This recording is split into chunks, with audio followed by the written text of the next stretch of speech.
ठीक है, तो हमने स्मॉल इंटेस्टाइन का स्ट्रक्चर ये बनाया है, ये पार्ट है 7।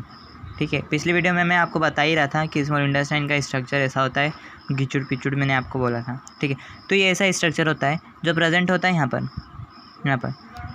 ठीक है, तो स्मॉल इंटेस्टाइन में सिक्रीशन होगा इंसुलिन का, पेनक्रियाटिक जूस का, बाइल का। ठीक है, अब ये सब क्या है, insulin, pancreatic juice, bile duct और ये सब क्या है, ये भैया एंजाइम है, डाइजेस्टिव एंजाइम जो सिक्रीशन होता है लीवर से, बाइल डक्ट से और बस गॉल ब्लैडर से। ये तीनों रिलीज़ होते हैं स्मॉल इंटेस्टाइन में। जब ये यहाँ से खाना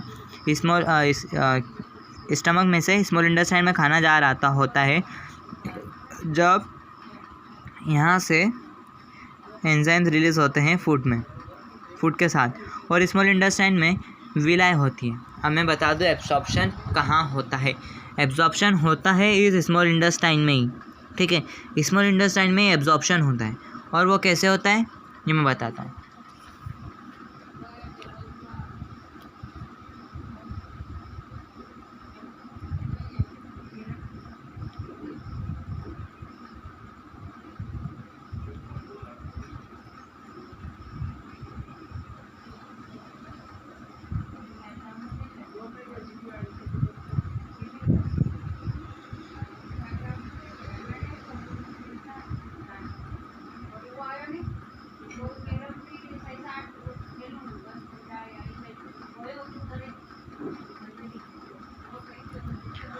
ठीक है, तो स्मॉल इंटेस्टाइन का स्ट्रक्चर ऐसे, तो उसको एक स्मॉल इंटेस्टाइन को काट दे तो उसके अंदर ये दिखेगा। ठीक है, जो आपको ये फिंगर लाइक प्रोजेक्शन दिख रहे हैं, ये विलाय है। विलाय में ये दिख रही है नर्स टाइप। ठीक है, ये नर्स नहीं है, ये कैपिलरीज और वेंस है जो हार्ट तक ट्रांसफ़र करती है न्यूट्रिशन को।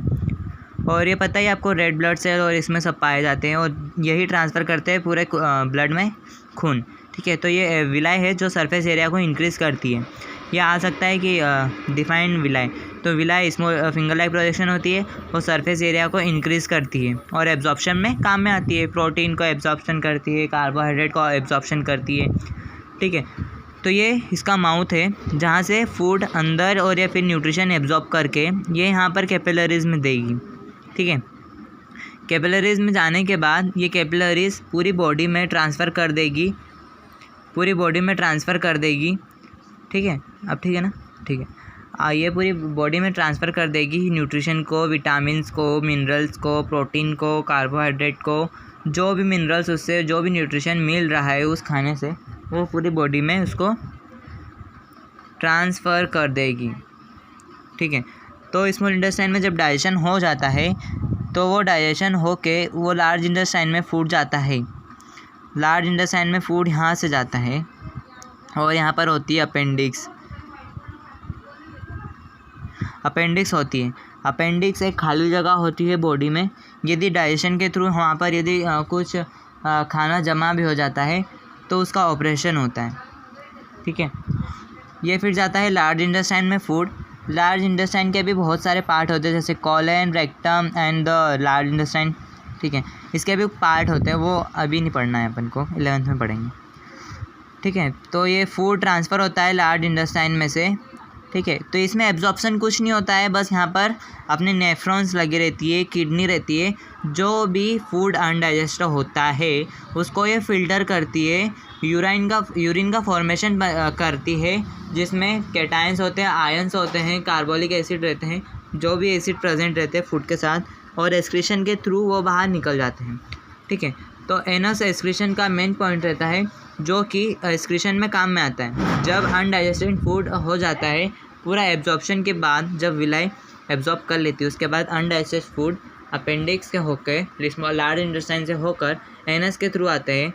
जब एनस के पहले एक बैग लाइक स्ट्रक्चर आता है जिसको हम रेक्टम बोलते हैं। ठीक है, रेक्टम में आकर वो पूरा यूरिन और जो भी वे अनडाइजेस्टेड फूड है वो आके वहाँ पर इकट्ठा हो जाएगा। इकट्ठा होने के बाद जब प्रेशर होगा, जब यहाँ से न्यूरॉन अपने ब्रेन की तरफ सिग्नल्स ट्रांसफ़र करेंगे, जिसके थ्रू अपन को पता चलेगा कि हाँ भैया अब प्रेशर बना है, अब तो जाना पड़ेगा। ठीक है, और फिर एनएस के थ्रू एक्सक्रीशन हो जाता है। ठीक है, तो ये था डाइजेस्टिव सिस्टम इन ह्यूमन। और कुछ डाइट हो डाउट हो तो कमेंट ज़रूर करना। अगला टॉपिक हम अगले वीडियो में पढ़ते हैं। Thank you guys, welcome to my new vlog next time.